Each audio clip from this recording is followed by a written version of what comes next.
తెలంగాణ మహిళా కమిషన్ ముందు నటుడు శివాజీ హాజరయ్యారు. దాదాపుగా 2 గంటల పాటు శివాజీని విచారించింది కమిషన్. విచారణ అనంతరం నటుడు శివాజీ సంచలన వ్యాఖ్యలు చేశారు. ఇండస్ట్రీలో నాపై కుట్ర పన్నుతున్నారని నటుడు శివాజీ ఆరోపించారు. కొంతమందికి నాపై వ్యతిరేకత ఉందని కూడా కామెంట్ చేశారు. నేను ఎవరో భయపెడితే భయపడే రకం కాదు అంటూ శివాజీ నేరుగా సూటిగా మాట్లాడారు. నా ఉద్దేశం ఏంటో మహిళా కమిషన్కి చెప్పానని కూడా చెప్పారు శివాజీ. నా వ్యాఖ్యల్ని కొందరు తప్పుగా అర్థం చేసుకున్నారంటూ కూడా కామెంట్ చేశారు. ఎవరిని ఇబ్బంది పెట్టాలని అలా మాట్లాడలేదంటూ కూడా చెప్పారు. కమిషన్ ప్రశ్నలన్నింటికీ సమాధానం ఇచ్చారని చెప్పుకొచ్చారు. దీన్ని ఇంతటితో ఆపేద్దామని ఫైనల్ కంక్లూజన్ ఇచ్చారు నటుడు శివాజీ.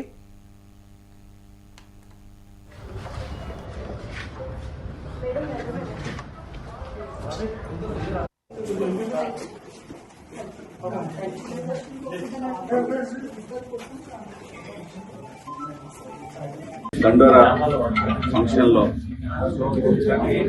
నా ద్వారా వచ్చిన అన్పార్లమెంటరీ లాంగ్వేజ్ మీద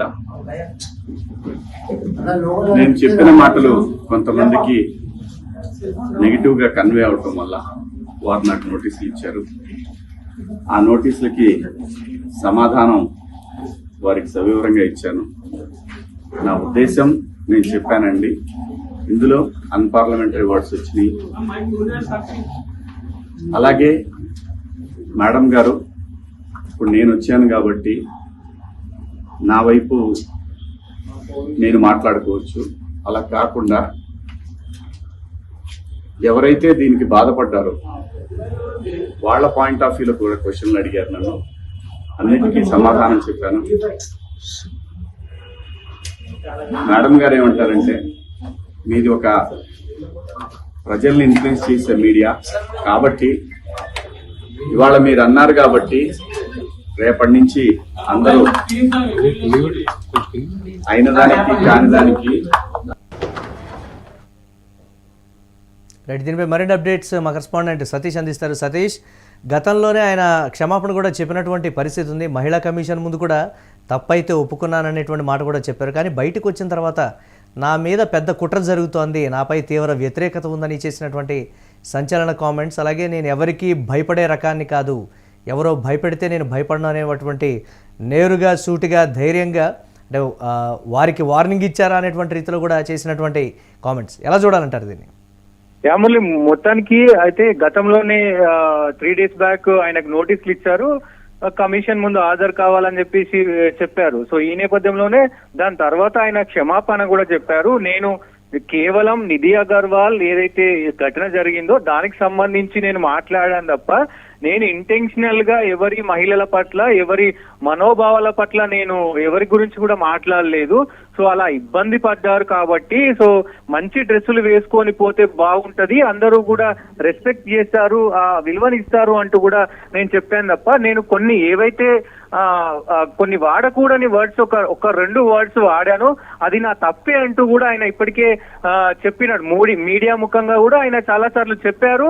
సో అది కొంతమంది కావాలని దీన్ని పెద్ద ఎత్తున ప్రచారం చేస్తా ఉన్నారు. ఎవరైతే అనసూయ కావచ్చు, నటుడు ప్రకాష్ రాజ్ ఈ రోజు పెద్ద ఎత్తున విమర్శలు చేసిన పరిస్థితి అయితే ఉంది. సో ఈ నేపథ్యంలోనే ఆయన కమిషన్ ముందు పెద్ద ఎత్తున 2 hours 2 గంటల పాటు కూడా ఆయన కమిషన్ అడిగినటువంటి చాలా ప్రశ్నలకు చాలా ఇదికి అంటే ఆ కమిషన్ కూడా శారదా గారు కూడా ముఖ్యంగా పెద్ద ఎత్తున మీరు ముఖ్యంగా ఎందుకు అలాంటి వర్డ్స్ వాడాల్సి వచ్చింది, దానికి గనక దాని వెనకాల ఉన్నటువంటి కారణాలు ఏంటి అన్ని అడిగి తెలుసుకున్నారు. దానికి సమాధానం ముఖ్యంగా చాలాసేపు 2 గంటల పాటు కూడా ఆ సమాధానాలు అన్ని చెప్పారు. సో ఆ నేపథ్యంలోనే బయటికి వచ్చి ఆయన కాస్త మీడియాతో మాట్లాడారు. సో ఆయన ఎమోషనల్ కూడా అయ్యారు. సో నేను అన్నాను, సో మహిళలను ఉద్దేశించి నేను ఏది అంటే బ్యాడ్ గా ఏం మాట్లాడలేదు, నేను జస్ట్ అక్కడ జరిగినటువంటి ఘటన మీద నేను మాట్లాడాను. ఆడవాళ్ళకి రెస్పెక్ట్ ఉండాలంటే మంచి దుస్తులు వేసుకుంటే రెస్పెక్ట్ ఉంటది అనే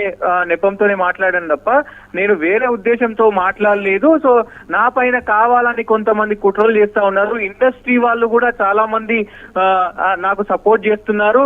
అటు మహిళలు కూడా దాదాపు 80% పైనే మహిళలంతా కూడా శివాజీకి సపోర్ట్ చేస్తూ ఉన్న తరుణంలో ఇటు కావాలని కొంతమంది ప్రకాష్ రాజ్ చేసినటువంటి కామెంట్స్ కి సంబంధించి ఉద్దేశించి ఇండైరెక్ట్గా అన్నటువంటి మాట, లేకపోతే ఏంటి ఎలా చూడాలంటారు? వ్యతిరేకత కింద లేకపోతే కుట్ర పన్నేటువంటి కామెంట్స్ కింద వాటిని చూడాలంటారు? దాన్ని ఎలా చూడాలి? ఆయన డైరెక్ట్ గానే ఆరోపిస్తున్నారు నా పైన కావాలని. ఇండస్ట్రీలో కొంతమంది, అందరూ కాదు, కొంతమంది నన్ను కావాలని టార్గెట్ చేస్తా ఉన్నారు. అనసూయ కావచ్చు, చిన్మయి కావచ్చు, అలాగే ప్రకాష్ రాజ్ కావచ్చు. ఈ రోజు ప్రకాష్ రాజ్ నేరుగా ఆయనని ఆరోపణలు చేశారు. సో దానికి సంబంధించి ఆయన ఘాటుగానే స్పందించారు.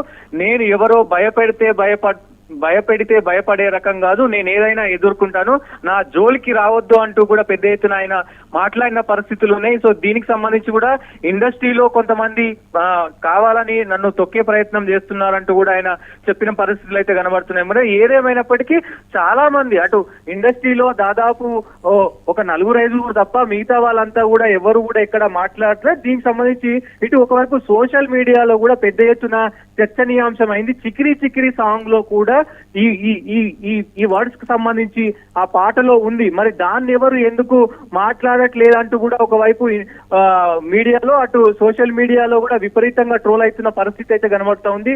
ఏదేమైనప్పటికీ ఎవరు ఏమనుకున్నా నేను ఆడవాళ్ళ గురించి తప్పుగా మాట్లాడలేదు, ఎవరు నా పైన కుట్రలు చేసినా నన్ను ఏమీ చేయలేరు అంటూ ఆయన సవాలు ఇచ్చిన పరిస్థితి అయితే కనబడుతోంది. Murali, right, thanks for updates Satish. ఇక తెలంగాణ మహిళా కమిషన్ ముందైతే నటుడు శివాజీ హాజరయ్యారు. దాదాపుగా మహిళా కమిషన్ 2 గంటల పాటు శివాజీని అయితే విచారించింది. విచారణ అనంతరం నటుడు శివాజీ చేసినటువంటి సంచలన కామెంట్స్ ఒకంత చర్చనీయాంశమయ్యాయి. ఇండస్ట్రీలో నాపై కుట్ర జరుగుతోంది అంటూ కూడా ఆయన నేరుగా చేసినటువంటి కామెంట్స్, ఎవరు ఆ కుట్ర చేస్తున్నారనేది ఇప్పుడు అంతా చర్చ చోటు చేసుకుంది. ఇక కొంతమందికి నాపై వ్యతిరేకత ఉందని అయితే శివాజీ ఒప్పుకున్నారు. నేను ఎవరో భయపెడితే భయపడే రకం కాదని కూడా సూటిగా వారికి వార్నింగ్ ఇచ్చేటువంటి రీతిలో ఆయన చేసినటువంటి కామెంట్స్ కూడా సంచలనమయ్యాయి. అలాగే నా ఉద్దేశం ఏంటో మహిళా కమిషన్కి క్లియర్గా చెప్పానని కూడా ఆయన చెప్తూ ఉన్నారు. నా వ్యాఖ్యల్ని కొందరు తప్పుగా అర్థం చేసుకున్నారని, ఎవరిని ఇబ్బంది పెట్టాలని అలా మాట్లాడలేదంటూ కూడా క్లారిటీ ఇచ్చేటువంటి ప్రయత్నం చేశారు. కమిషన్ ప్రశ్నలన్నిటికీ కూడా నేను సమాధానం ఇచ్చా, దీన్ని ఇంతటితో ఆపేద్దామంటూ కూడా దీనికి సంబంధించి ఒక కంక్లూజన్ ఇచ్చినటువంటి బ్రేకింగ్ న్యూస్ చూస్తున్నాం. దండోరా ఫంక్షన్ లో నా ద్వారా వచ్చిన అన్పార్లమెంటరీ లాంగ్వేజ్ మీద నేను చెప్పిన మాటలు కొంతమందికి నెగిటివ్ గా కన్వే అవటం వల్ల వారు నాకు నోటీసులు ఇచ్చారు. ఆ నోటీసులకి సమాధానం వారికి సవివరంగా ఇచ్చాను. నా ఉద్దేశం నేను చెప్పానండి, ఇందులో అన్పార్లమెంటరీ వర్డ్స్ వచ్చినాయి. అలాగే మేడం గారు, ఇప్పుడు నేను వచ్చాను కాబట్టి నా వైపు నేను మాట్లాడుకోవచ్చు. అలా కాకుండా ఎవరైతే దీనికి బాధపడ్డారో వాళ్ళ పాయింట్ ఆఫ్ వ్యూలో కూడా క్వశ్చన్లు అడిగారు నన్ను. అన్నిటికీ సమాధానం చెప్పాను. మేడం గారు ఏమంటారంటే, మీది ఒక ప్రజల్ని ఇన్ఫ్లుయెన్స్ చేసే మీడియా కాబట్టి ఇవాళ మీరు అన్నారు కాబట్టి రేపటి నుంచి అందరూ అయిన దానికి కాని దానికి దండోరా ఫంక్షన్ లో